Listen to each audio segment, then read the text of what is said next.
Sudah Anda menyaksikan Kompas Bisnis bersama saya Putri Oktaviani. Perusahaan teknologi dan elektronik asal Korea Selatan, LG Energy Solution, batal berinvestasi di Indonesia. Menteri Investasi dan Hilirisasi sekaligus Kepala BKPM, Rosan Roslani, bilang ini kemauan pemerintah Indonesia. Surat resmi tentang pemutusan kerjasama ditandatangani oleh Menteri Energi dan Sumber Daya Mineral Bahlil Lahadalia pada 31 Januari 2025 dan diberikan kepada CEO LG Chem serta Chem LG Energy Solution. Kata Rosan, negosiasi proyek besar selama ini memang tidak mudah, namun pemerintah masih ingin berinvestasi ekosistem dan baterai kendaraan listrik di Indonesia terus berjalan. Di sektor ini, pemerintah melanjutkan proyek baterai kendaraan listrik dengan Huayu, perusahaan teknologi asal Tiongkok. Dari sana memutus sebetulnya untuk lebih tepatnya sebetulnya dari kami yang memutus. Itu berdasarkan surat tanggal 31 Januari 2025 yang diterbitkan oleh Kementerian Energi dan Mineral Resources Republik Indonesia. Ya.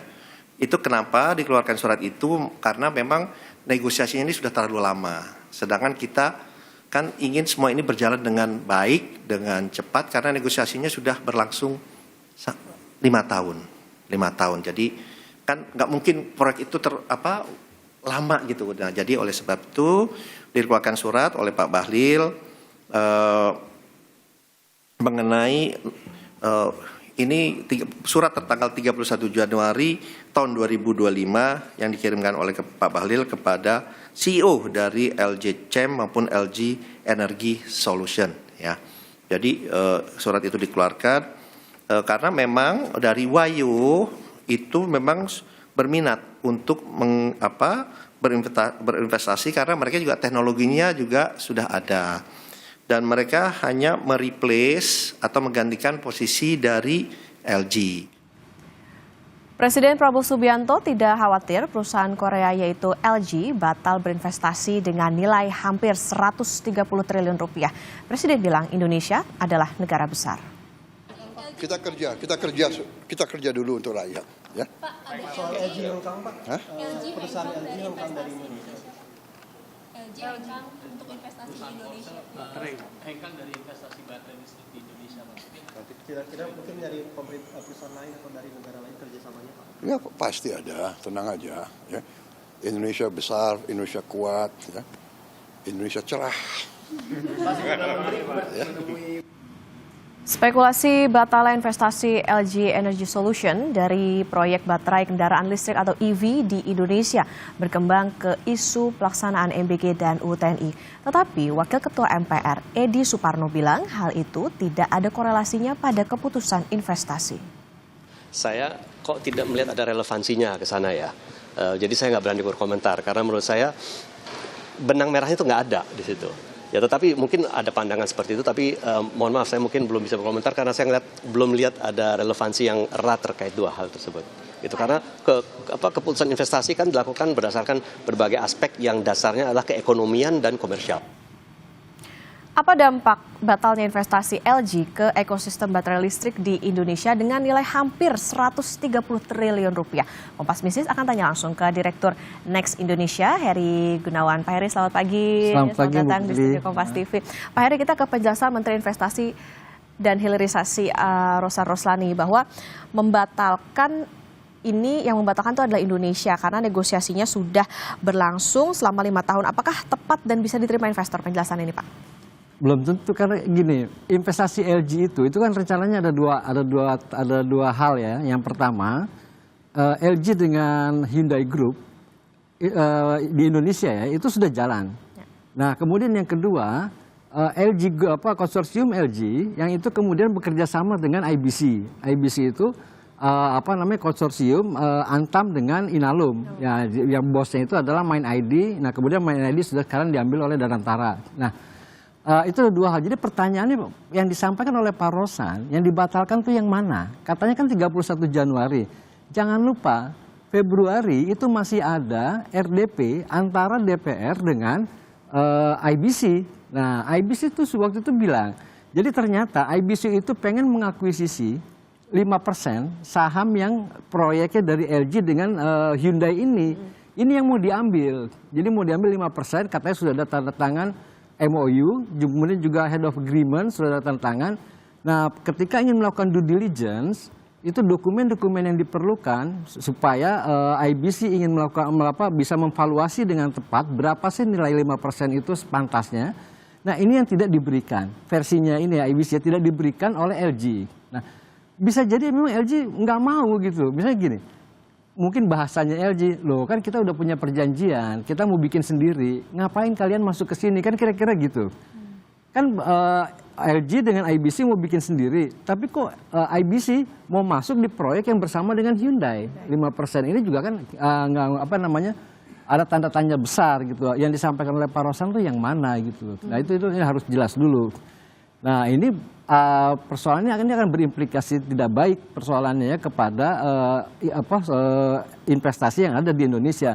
Jangan lupa Korea itu termasuk di dalam 7 besar negara yang menanamkan modalnya di Indonesia. Tahun 2024 tuh kalau nggak salah sekitar 45 miliar lah, 45 miliar dolar. Jadi maksud saya atau 45 triliun. Ini Korea ini 7 terbesar gitu loh. Selain Singapura, Cina, yang lain-lain gitu. Nah, nomor 7-nya itu Korea. Itu satu hal. Dan persoalannya tuh gini. Orang investasi itu di Indonesia, pertama kalau diinvestasi di portofolio, kalau ada faktor risiko, maka dia akan minta kompensasi pada imbal hasil, suku bunga. Tapi kalau direct investment, ketika dia melihat ada potensi risiko yang lebih besar, maka yang dia minta kompensasinya dalam bentuk fasilitas. Nah, ini yang akan dilakukan kalau risikonya dilihat besar. Nah, menurut saya apa yang dilakukan oleh LG yang mundur gitu ya, membatalkan itu. Kalau kita baca-baca itu kan paling tidak ada 2 hal. Satu kondisi market yang tidak kondusif, dan kedua, iklim investasi yang tidak kondusif dan market yang tidak memadai. Nah, dengan alasan inilah sebagai alasan yang rasional untuk memutuskan sebuah investasi yang mahal, maka dia mundur. Karena saudaranya LG, saudara senegara, itu pernah punya kasus di Indonesia. Lotte, waktu yang petrokimia di Cilegon. Itu persoalannya ketika itu pembebasan lahan. Jadi kebiasaan di Indonesia itu kan gini, ini mau ada investasi Lotte di Cilegon. Dia akan beli lahan untuk bangun pabrik. Lahannya tiba-tiba udah ada yang punya. Harganya langsung melonjak. Nah ini tidak pernah waktu itu tidak berhasil diselesaikan begitu lama. Jadi ini persoalan-persoalan yang masih terus terjadi. Sekarang BYD mau investasi bikin pabrik, tapi katanya diganggu oleh ormas. Jadi pertanyaan gini loh, pemerintah jangan ada di Menara Gading. Pemerintah harus membumi, menghadapi persoalan yang ada yang dialami oleh para investor. Kita butuh investasi asing karena gini. Investasi, dari total realisasi investasi yang ada di Indonesia, penanaman modal asing itu selalu di atas 50%. Rata-rata 55%. Jadi kapasitas kita membiayai investasi di Indonesia itu hanya 45%, Mbak. Yang dari lokal, sisanya dari asing. Ya kita suka atau tidak suka, mereka itu adalah tamu yang akan menanamkan investasi, jadi dikasih aja karpet merah yang rasional gitu loh. Bukan kemudian maki-maki gitu loh. Oke, Pak Heri, artinya yang tidak clear sekarang yang ditunggu oleh masyarakat adalah soal investasi yang 129 triliunnya itu dong. Oke, nah Pak, sebetulnya butuh berapa lama sih dari komitmen investasi jadi ke realisasi investasinya itu? Nah, sebenarnya kan gini, kalau pengalaman bersentuhan dengan para investor itu kan mereka itu sebenarnya komitmen itu kan adalah janji manis ya. Komitmen itu adalah janji manis, apakah nanti direalisasikan atau tidak. Itu banyak faktor. Ada faktor teknis, ada faktor non teknis, dan ini sifatnya fundamental. Nah, salah satunya adalah soal iklim tadi. Nah, kalau soal teknis, misalnya soal produk yang akan diproduksi di sini, itu marketnya mana? Oh, Indonesia atau marketnya ada di regional. Itu soal teknis lah, berapa biaya yang dibutuhkan, kemudian dilihat supply chain dari sisi bahan baku seperti apa, dan ini nggak persoalan kalau soal baterai listrik. Karena pemain terbesar di bahan bakunya itu adalah Antam dengan Vale, dan dua-duanya BUMN ya. Nah tentu ada yang lain-lain kayak Harita apa segala macam. Nah ini berarti nggak masalah, tapi ada persoalan non teknis yang ini akan mengganggu. Itulah kenapa misalnya para investor asing itu selalu memiliki konsultan, itu di antaranya di bidang stakeholder management.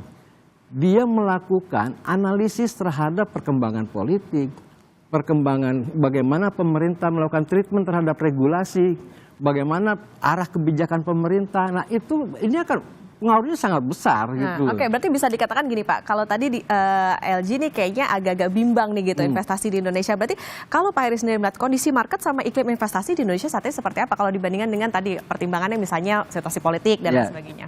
Sekarang gini Mbak, ini ada peristiwa besar ya Mbak Putri ya, di Indonesia perubahan yang baru saja terjadi sebelum LG memutuskan untuk hengkang, untuk batal investasi bersama IBC. Yang pertama, IBC ketika itu dibentuk supaya konsorsium LG itu bisa deal langsung. Sekarang jangan salah, IBC di atasnya ada apa namanya Main ID, di atas Main ID sekarang ada tambahan Danantara namanya itu. Jadi udah mulai berantem tuh. Ini udah perubahan bergeser. Satu hal itu. Nah kemudian yang di internal juga soal kalau di media-media Korea itu menyebutnya kemudian dia mempertanyakan tentang stabilitas politik. Apa indikatornya? Terutama soal keputusan begitu cepat dan kontroversial revisi undang-undang TNI. Nah itu dilihat kalau mereka, ini pandangan mereka, kita nggak bisa salahkan orang menilai ya. Wow, ini ada instabilitas politik di Indonesia. Ini akan mengganggu stabilitas. Kenapa mengganggu stabilitas? Karena banyak sekali penolakan. Itu persoalan gitu ya. Kemudian juga ada peristiwa yang lain itu dianggap pemerintah itu melakukan kebijakan yang paradoks. Paradoksnya apa? Ini lakukan efisiensi, tapi makan bergizi gratis itu terus berjalan. Apakah ini program prioritas? Ini persoalannya memilih prioritas yang pemerintah itu mungkin dinilainya itu agak berisiko gitu. Kemudian sekarang ada blok perbedaan perang dagang antara Cina dengan Amerika. Ini juga akan berpengaruh.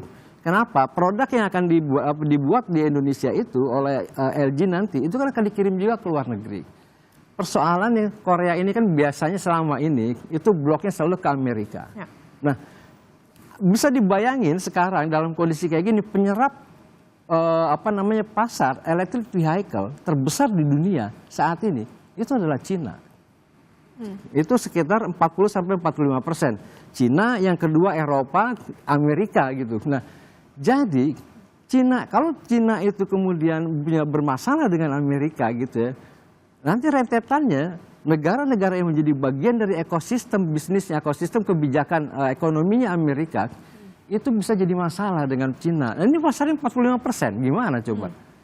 Oke, nah Pak, ketika LG dikatakan batal atau hengkang dari Indonesia, Presiden bilang kan Indonesia negara besar, jadi tenang aja. Apa sih yang bisa diartikan oleh investor atas jawaban Presiden ini? Karena tadi kalau Pak Heri bilang kan penanaman modal asing itu bisa mencapai 55% gitu.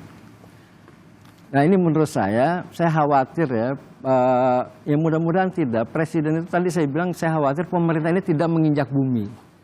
Jadi artinya gini, itu tidak bisa kita bilang bahwa ini negara besar, kita begitu sombong ingin mengatakan bahwa semua orang itu ingin berebut masuk ke Indonesia, nggak bisa. Gitu. Dan jangan lupa uang itu bukan ada di Indonesia. Kemampuan Indonesia membiayai investasi itu hanya tadi 45%.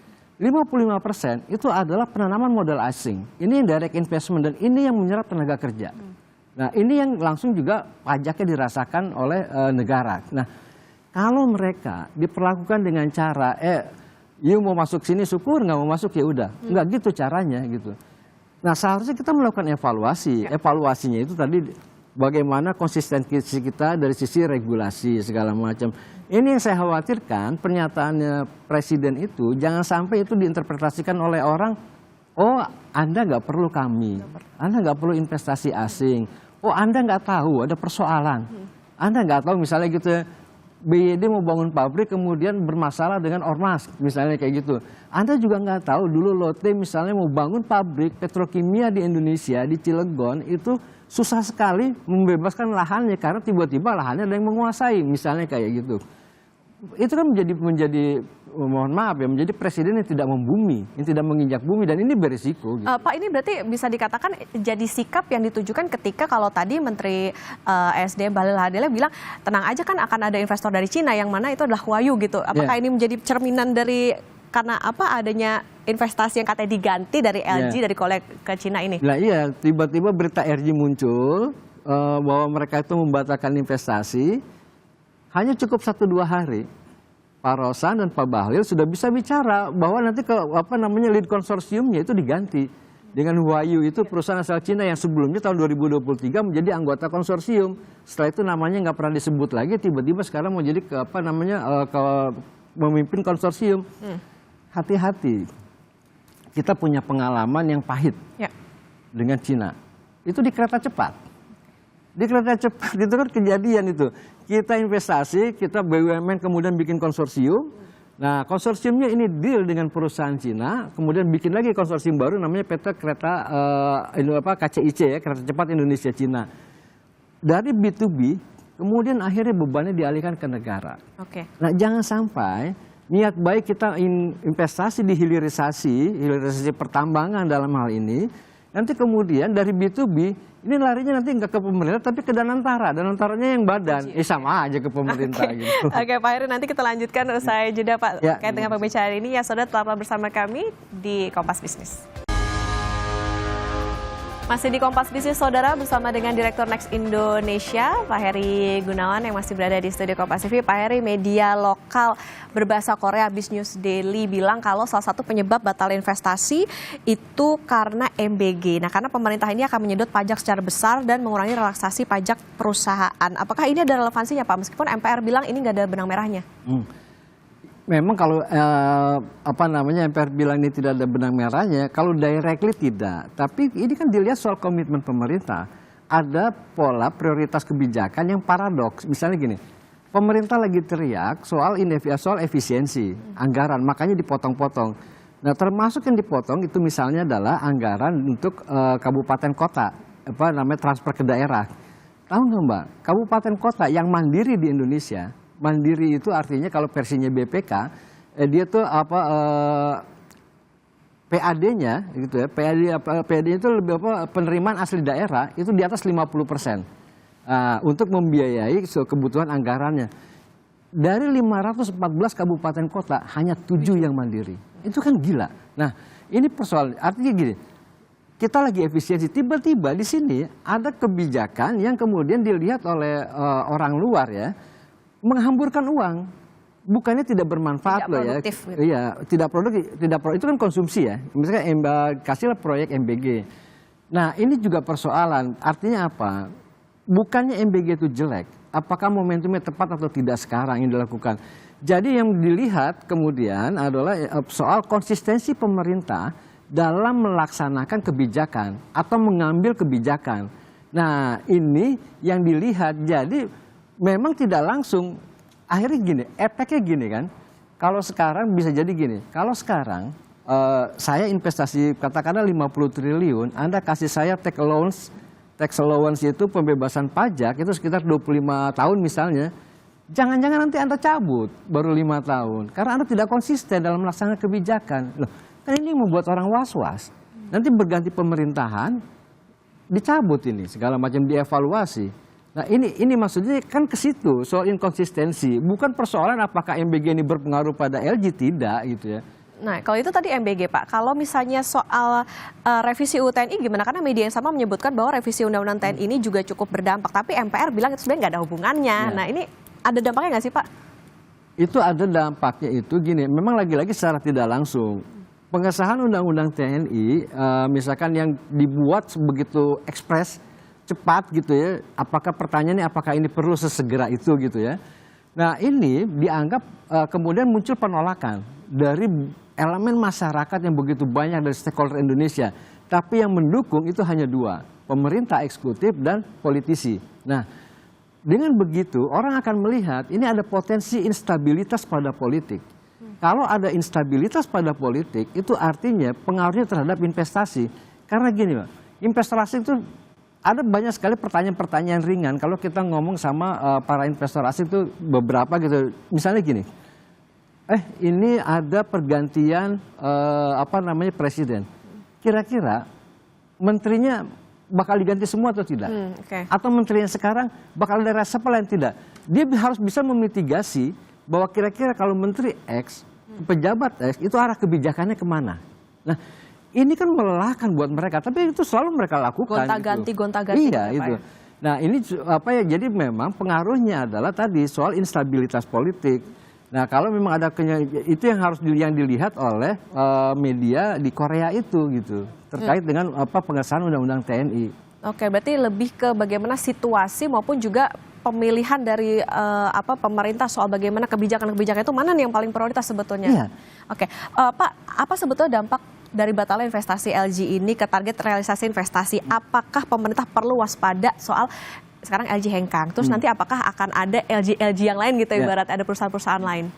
Kalau ini dianggap remeh, potensi itu sangat besar. Kalau pemerintah nih menganggap LG pergi, ala bodo amat misalnya gitu ya. Ya kayak sekarang kan ada Cina gitu. Iya kan, nanti ada Cina segala macam. Hati-hati aja.